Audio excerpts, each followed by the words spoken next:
Hey, ladies and gentlemen, we've gotten some questions via email about the proposal that's due tomorrow night, Sunday the 26th. I'm going to run through and answer some questions and essentially just, reread through the assignment description real quick. I think that'll clear up most of the questions we've got so far. So typically your proposal is developed in response to a client's request, right? Client says, hey, I need a bridge. And you say, hey, we can build you a bridge. And they're like, well, show us what you got, right? That's essentially the proposal process. Pardon me. In this class, the purpose of our proposal is to present 3 building options for your team's assigned structure. Those 3 options should be based on the research done for Memo 2 and what you've learned in your civil engineering classes. Now, if you have an example in Memo 2 that you wind up not using and you use a different example, that's fine. It doesn't have to be, but we're not going to go back and check to make sure that your proposals are based on Memo 2. It's just handy because you've already done it, right? All right.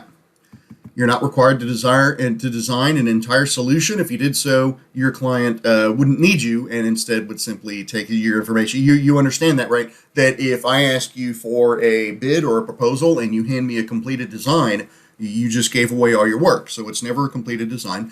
And in our class, essentially what we're looking for is give me a comparison to look at.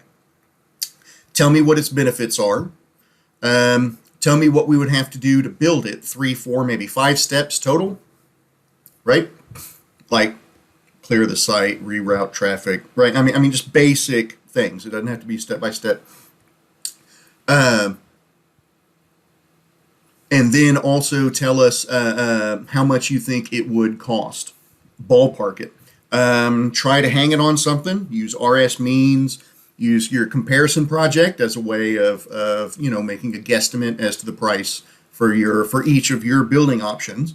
But for each one, right, you're probably going to have one that's going to be the cheaper one and one that's going to be mid-price and one that's going to be expensive. So for each one, you're going to tell us, well, this is what it's based on. This is what it does to address the problem. This is about how long we think it would take to build, and this is roughly how much we think it would cost.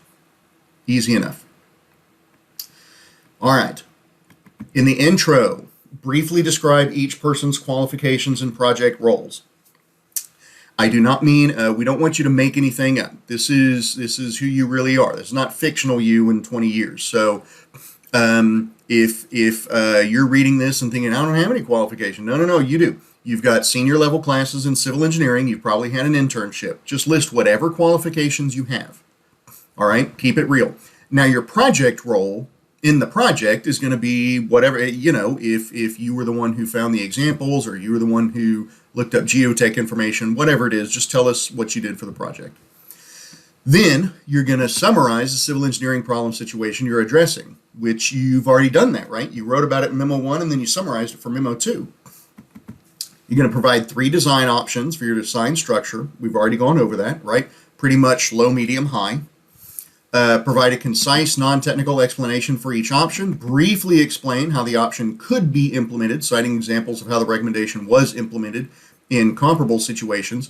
And then provide information about the costs and benefits of implementing that measure, right? The minimum cost information should include labor and materials. So again, ballpark it. Use available data. Like I said, RS means. Any sort of construction estimation you want to use, that's fine. Just let us know how you arrived at that. Summary, restate your options. Table, bulleted list, or some other form of summary is perfectly acceptable, right? So we've done comparisons with tables. Good time to do it again. In your conclusion, you say thank you, provide contact information. And then this year, this is something new. We're going to have a teamwork assessment. After you're done with the proposal, there's not a due date yet for this, but after you're done for the proposal, maybe a couple of days after that, it's a minor assignment. You'll essentially just write up, how well you think your group worked together. But let's not worry about the teamwork assessment right now. Just be thinking about the proposal. Your format is slightly different for a proposal than it is for a memo. There's not a to, from, date, subject. Instead, there's a cover page. Other than that, make sure that you follow our style sheet, right? People are still losing points by not following the style sheet. Okay, let us know if you have any questions. I hope this helps.